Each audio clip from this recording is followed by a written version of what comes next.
Friends, ఎలా ఉన్నారు? ఈరోజు మనం చెప్పుకునే అంశం డబ్బు కోసం సహనం కలిగి ఉండండి. ఒక కొత్త శిశువును చూడాలంటే తల్లి నవమాసాలు మోసి పురిటి నొప్పులు భరించాలి.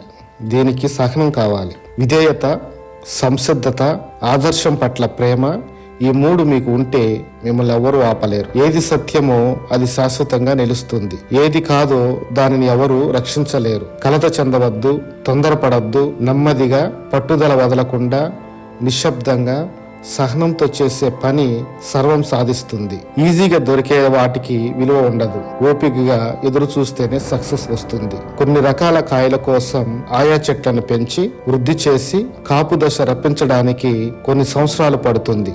అవధులు లేని సహనంతో ఎన్నో పనులు సాధ్యమవుతాయి. అజ్ఞానం వల్ల సహనం కోల్పోయి తన స్థితిని మరి దిగజార్చుకుంటాడు మనిషి. అందరూ పారిపోయే చోట ధీరుడు నిలబడతాడు. అతడు సహనంతో ఉండగలిగితే అన్ని పనులు ఒక్కొక్కటిగా సానుకూలమవుతాయి. సహనమే మనిషిని ఋషిని చేస్తుంది. సహనం కలిగిన వాడిని చూసి ఎంతటి వారైనా భయపడతారు. సహనమే సత్యాన్ని చూపిస్తుంది. సహనం మనకు హృదయానందాన్ని ఇస్తుంది. ప్రయోగశాలల్లో శాస్త్రవేత్తలు జీవితాలు గడిచిపోతాయి. వారి సహనం, అంకితభావమే మానవాళికి ఎన్నో శుభాలను చేకూరుస్తుంది. సహనం వహించు, అన్ని సర్దుకుంటాయి అని మన పెద్దవాళ్ళు ఎన్నోసార్లు చెప్తుంటారు. సహనం ఉన్నవారు ఏదైనా సాధించగలుగుతారు. ఒక గ్రామంలో రాము, సోము అనే స్నేహితులు ఉండేవారు. వాళ్ళకి ఉన్న ఊర్లో సరైన పని దొరక్క జీవనం ఇబ్బందిగా గడవటంతో పని కోసం నగరానికి వచ్చారు. నగరంలో ఒక వ్యాపారి దగ్గరకు వెళ్ళి సరైన పని ఇవ్వమని అడిగారు. ఆ వ్యాపారి వాళ్ళిద్దరికి చెరొక బకెట్ ఇచ్చి తన తోటలో ఉన్న బావిలో నీళ్లు తోడి తెల్లవారేసరికి తోటకు నీరు పెట్టమని ఆదేశించాడు.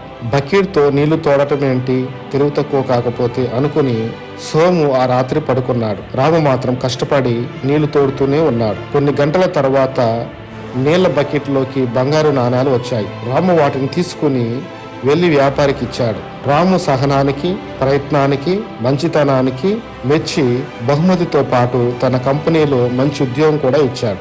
సోము సిగ్గుతో తన ఊరికి తిరిగి వెళ్ళిపోయాడు. 100 బిందెలతో నీరు పోసినంత మాత్రాన చెట్టు అమాంతం కాయలు కాయదు. అలాగే మనం ఎక్కువ కష్టపడుతున్నాం కదా అని పనులు క్షణాల్లో పూర్తయిపోవు.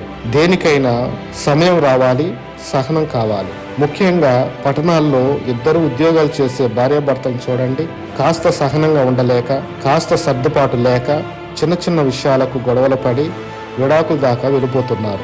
దీని మూలంగా కుటుంబాలు చిన్నభిన్నమై కుటుంబ వ్యవస్థకు బీటలు పడుతున్నాయి. స్పీడ్ యుగానికి, మొబైల్ ఫోన్లకు, టీవీలకు అలవాటైపోయి ఏది కావాలన్నా క్షణంలో మన ముందుండాలనే భావంతో, అంటే ఆన్లైన్ షాపింగ్, మనస్విపి మాట్లాడుకోవడం, కష్టాలు బాధలు పంచుకోవడం లాంటివి లేక సహనం కోల్పోయి జీవితంలో అనేక సమస్యలు తెచ్చుకుంటున్నారు. చాలా మంది డబ్బు బాగా సంపాదించాలని ఎన్నో వ్యాపారాలు మొదలు పెడతారు. అవి ఒక ట్రాక్ లోకి వచ్చి మంచి లాభాలు రావడానికి కొన్ని నెలలు, ఒక్కొక్కసారి కొన్ని సంవత్సరాలు కూడా పడుతుంది. ఆయా వ్యాపారాలు విజయవంతం అవడానికి కొంత సమయం పడుతుంది. దానికి మీ దగ్గర సహనం చాలా అవసరం. అలాగే ఎగ్జామ్స్ కి ప్రిపేర్ అవుతున్న వాళ్ళు, ఇంటర్వ్యూస్ కి ప్రిపేర్ అవుతున్న వారు విశ్వాసంతో, పట్టుదల కలిగి, సహనం కలిగి ఉండాలి. అప్పుడే ఆయా ఉద్యోగాలు గాని, ఆయా వ్యాపారాలు గాని సక్సెస్ అవుతారు. ఉదాహరణకు KFC స్థాపించిన కొలోనస్ శాండల్స్ KFC రెసిపీని తయారు చేసి USA లో 1000కి పైగా రెస్టారెంట్ తిరిగాడు.